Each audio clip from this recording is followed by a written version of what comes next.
Dear students, this is sexual reproduction of fungi or in fungi जो हम अभी study करने लगे हैं. ओके जी, सबसे पहले नंबर पे तो मैं चाहता हूं कि हम रिवाइज कर लें the difference between asexual reproduction and sexual reproduction. Asexual reproduction में हमने देखा था कि different types of fungi they do not involve partners या दो पेरेंट्स की जरूरत नहीं होती. ओके, जबकि यहाँ पे in case of sexual reproduction two parents are involve. Okay, उसके लिए हम कॉन्जुगेशन जो डिफरेंट फंजाई के अंदर हमें नजर आती है उसके प्रोसेस को देख लें, या फिर कोई दो डिफरेंट मीटिंग टाइप्स की हम बात करें तो जब भी बात होगी there will be involvement of two parents. So that's why this is known as sexual reproduction. Okay, इसके लिए मैं कुछ इंपॉर्टेंट पॉइंट्स यहाँ पे मेंशन करता जाता हूं और साथ साथ मैं एक्सप्लेन करता हूं इसको, तो आप इसको नोट करते जाइए. The first thing is 4 groups. Okay, ये हम आपकी बुक की बात कर रहे हैं स्टूडेंट्स कि आपकी बुक के अंदर हम यहाँ पे 4 जो बड़े ग्रुप्स हैं फंजाई के जिनमें इनको डिवाइड किया जाता है उनका जिक्र कर रहे हैं. But out of the 4 groups only 3 groups. कौन कौन से तीनों ग्रुप्स हैं? नंबर 1 zygomaicota और zygomycetes, Basidiomycota or Basidiomycetes, and Ascomycota or Ascomycetes. All right, these are the 3 basic groups जिनके अंदर sexual reproduction मौजूद है. तो fourth group कौन सा है स्टूडेंट्स? फोर्थ ग्रुप को सेपरेटली इस बुनियाद पे किया जा रहा है कि इन दैट टाइप और in that group of fungi there is no sexual reproduction. Okay, जैसे ही पता चलता है कि किसी मेंबर के अंदर सेक्सुअल रिप्रोडक्शन मौजूद है तो उसको उठा के उसके एप्रोप्रिएट ग्रुप में रख दिया जाता है. तो उस ग्रुप के अंदर जो फोर्थ ग्रुप जिसकी हम बात कर रहे हैं वहां पे वो तमाम मेंबर्स रख दिए गए हैं जिनके अंदर सिर्फ एसेक्सुअल रिप्रोडक्शन मौजूद है और sexual reproduction is absent in them, and that is Deuteromycota, also known as imperfect fungi. Alright students, अब देखें टोटल 4 ग्रुप्स हैं. 4 में से 3 के अंदर सेक्सुअल रिप्रोडक्शन मौजूद है जिनके नाम हमने यहाँ पे लिख लिए हैं, और फोर्थ ग्रुप जो है इसके साथ मैं ये मेंशन करने लगा हूं कि यहाँ पे sexual reproduction is absent. Okay, in this group sexual reproduction is absent. All right, यहाँ पे सिर्फ asexual reproduction करने वाले members को रखा जाएगा. Okay students, अब फिर थोड़ा सा और आगे चलते हैं. तो कुछ specific terms हैं students जिनका आपको पता होना चाहिए ताकि आप इसको short question के लिए याद कर सकें. Okay, this is an important short question. Plasmogamy and karyogamy. जी, तो पहले इन टर्म्स का मतलब समझ लें आप कि मतलब क्या है plasmogamy and karyogamy. The first word is made up of 2 different words. Plasmo cytoplasm, gamy fusion. Okay, इसी तरह karyo from the karyon nucleus and gamy fusion. Alright students, इसका क्या मतलब है कि किसी भी सेक्सुअली रिप्रोड्यूसिंग फंजाई के अंदर ये 2 प्रॉपर्टीज होना बहुत ज्यादा जरूरी हैं. Especially Zygomycota या Zygomycetes, they are also known as the conjugating fungi. Okay, conjugating fungi क्योंकि वो आपस में जेनेटिक मटेरियल को मर्ज करते हैं और फिर एक्सचेंज कर लेते हैं, तो इस वजह से इनको कहा जाता है they are conjugating fungi.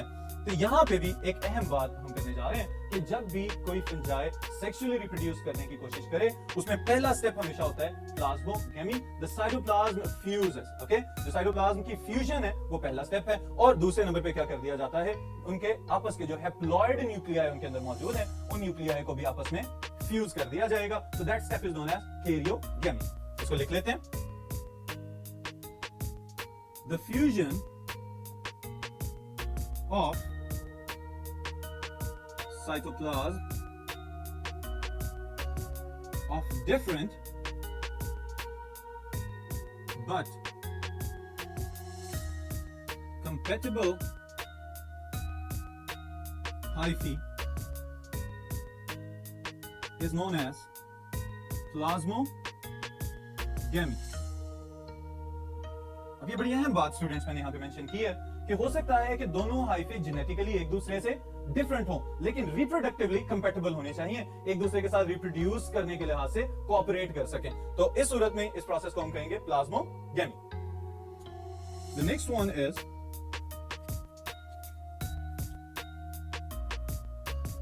the fusion of haploid nuclei in sexually reproducing fungi. All right. अब देखें, ये जो कैरियोगेमी की टर्म है स्टूडेंट्स, इसके अंदर मैंने एक टर्म यहाँ पे ब्रैकेट में मेंशन किया, दैट इज हैप्लॉइड। इसका क्या मतलब है? तो इसके लिए थोड़ा सा आपको जाना पड़ेगा प्रीवियस सेशंस के अकॉर्डिंग, थोड़ा याद करें कहां पे मैंने आपको ये बताया था। Most of the fungi they exhibit haploid nuclei except their zygotes. Okay, तो यही बात यहाँ पे आप याद रखेंगे कि जैसे ही सेक्सुअल रिप्रोडक्शन के लिए हाइफी के अंदर मौजूद जो है हैप्लॉइड न्यूक्लियाई हैं वो फ्यूज करेंगे तो जाइगोट डिप्लॉइड बनेगा। इसका मतलब ये है कि nuclei themselves they are haploid, उनके अंदर क्रोमोसोम्स की तादाद हाफ है। Alright, so this is an important short question. What is the difference between plasmogamy and karyogamy? Okay, next. This is mechanism of sexual reproduction in fungi.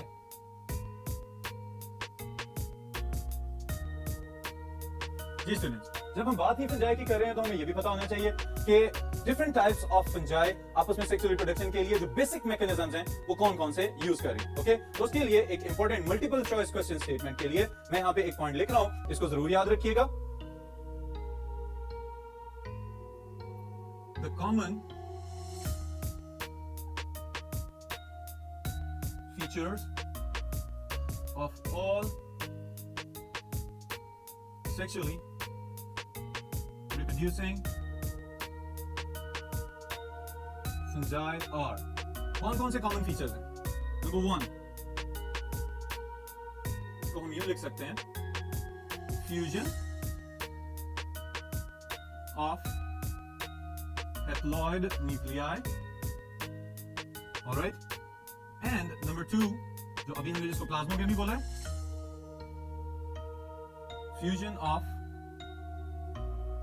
cytoplasm, and number 3 is meiosis। जी students, ये 3 points मैंने यहाँ पे mention किए हैं। इसका मतलब क्या है कि जब भी कोई fungi that belong to either class, कोई एस्कोमाइसीट्स का मेंबर हो सकता है, कोई बेसिडियोमाइसीट्स का मेंबर हो सकता है या जाइगोमाइसीट्स का मेंबर हो सकता है, तीनों क्लासेस में से कोई भी मेंबर होगा, जब भी सेक्सुअल रिप्रोडक्शन की बात आएगी तो बहुत सारे मेंबर्स में ये कॉमन फीचर्स ऑब्जर्व किए गए हैं। प्लाज्मोगेमी हो सकती है, कैरियोगेमी हो सकती है, और फिर जैसे ही जाइगोट बनेगा and the zygote is diploid तो उसको दोबारा से हैप्लॉयड सेल्स बनाने के लिए मियोसिस करनी पड़ेगी ताकि 1 से 4 सेल्स बने और उनका जो जेनेटिक मटेरियल है, जो नंबर ऑफ क्रोमोसोम्स हैं, वो आधे हो जाएं। ओके, और फिर वहीं से नए हाइफे ग्रो करना शुरू हो जाते हैं। ऑलराइट, तो ये कॉमन फीचर्स हैं इनके। फिर आगे चलते हैं तो हम ये कह सकते हैं, टू डिफरेंट, और किस तरह से different? Genetically different mating and compatible hyphae come closer, their hyphae fuse together, and later on nuclei unite to form zygote, and the zygote is 2n, it means diploid। Alright students, वही चीज repeat हो रही है कि hyphae एक दूसरे की तरफ ग्रो करते हुए आएंगे, फ्यूज करेंगे, प्लाज्मोगेमी हो जाएगी, उसके बाद न्यूक्लियाई भी फ्यूज कर जाएंगे और कैरियोगेमी हो जाएगी, और अब ये जो डिप्लॉइड स्ट्रक्चर आपको नजर आएगा, दिस इज जाइगोट। लेकिन इसके साथ ही फिर एक और मल्टीपल चॉइस स्टेटमेंट है, and that is in ascomycetes and basidiomycetes,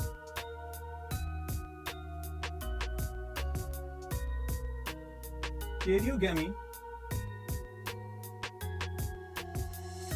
does not occur immediately after plasmogamy.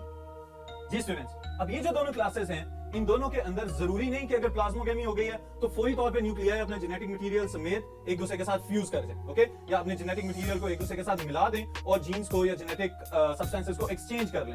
इस सूरत में क्या होगा कि ये दो डिफरेंट टाइप्स के nuclei that are genetically different, they may coexist within the same cell, कि दो मुख्तलिफ जेनेटिक मटेरियल कंटेनिंग न्यूक्लियाई हैं लेकिन एक ही सेल के अंदर मौजूद हैं, तो उस सूरत में हम इसको कहेंगे दिस इज अ डायकैरियोटिक और हेटेरोकैरियोटिक सेल, और वो कंप्लीट हाइफा अगर उसके अंदर सारे के सारे न्यूक्लियाई मुख्तलिफ जेनेटिक मटेरियल वाले हैं तो फिर हम कहेंगे this is a heterokaryotic hypha. Alright, इसको भी हम डिफाइन कर लेते हैं यहां पे because it is important for short questions. Dikaryotic और heterokaryotic condition and hyphae, तो हम इसको hyphae लिख लेते हैं। Now, how we can define it? The nuclei having different genetic material coexist in the same cell of a hypha. Alright students, अब देखें यहाँ पे अगर हमने न्यूक्लियाई लिख दिया और हमने इसका नाम क्या रखा है डायकैरियोटिक, तो डायकैरियोटिक का मतलब है कि इसके पास दो न्यूक्लियाई होंगे और हेटेरो का मतलब डिफरेंट, तो दोनों न्यूक्लियाई जेनेटिकली एक दूसरे से मुख्तलिफ हैं। इसके लिए मैं यहाँ पे स्पेसिफिकली मेंशन कर देता हूँ the two nuclei. Alright, ये लफ्ज आप याद रखिएगा। न्यूक्लियाई वैसे भी जमा के लिए हम इस्तेमाल करते हैं, लेकिन जब हम टू न्यूक्लियाई कह देंगे तो स्पेसिफाई करेगा डायकैरियोटिक कंडीशन को। Alright students, तो ये कुछ बेसिक स्टेप्स हैं within different groups of fungi for the sexual reproduction. Next, okay, यहाँ पे again multiple choice question के लिए sexual spores produced in different classes or fruiting bodies that are also known as reproductive structures.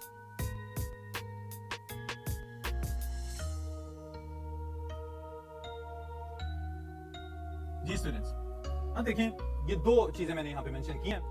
पहली चीज है sexual spores. इसका मतलब है कि डिफरेंट क्लासेस के अंदर जब वो सेक्सुअल रिप्रोडक्शन करेंगे तो उनके अंदर स्पेसिफिक स्पोर्स बनेंगे। फॉर एग्जांपल, अगर जाइगोमाइकोटा या जाइगोमाइसीड्स की बात कर रहे हैं तो उसी के नाम के लिहाज से स्पेसिफिक स्पोर्स जो बनते हैं दे आर जाइगोस्पोर्स। ऑलराइट, इसी तरह जो दूसरी क्लास जिसकी हम यहां पे बात करेंगे एस्कोमाइकोटा और एस्कोमाइसीड्स, उसके जो स्पोर्स हैं they are known as ascospores.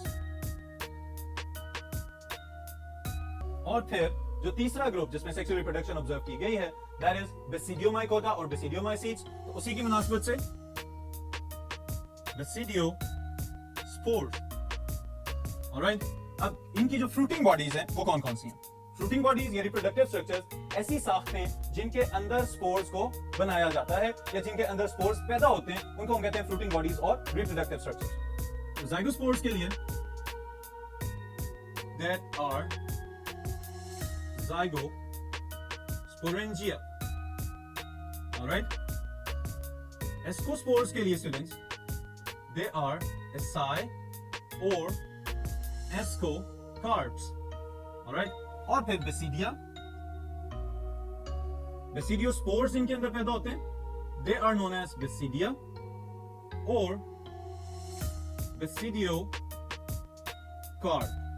Alright students, so These are three different types of spores and their respective spore producing fruiting bodies. तो ये हैं different classes जिनके अंदर sexual reproduction होती है. Mechanism मैंने explain किया है और साथ ही साथ इसके अंदर जो important short questions हैं students, difference between plasmogamy and karyogamy, इसका अपना mechanism और साथ ही साथ डायकैरियोटिक हेटेरोकैरियोटिक कंडीशन. अगर ये सारे का सारा इकट्ठा हो तो इट इज पॉसिबल कि ये आपके लिए एक 4 नंबर का लॉन्ग क्वेश्चन के पार्ट के तौर पे आ जाए. ओके, नेक्स्ट जो हम स्टूडेंट्स अभी पढ़ने जा रहे हैं that is about the classification of fungi. Okay,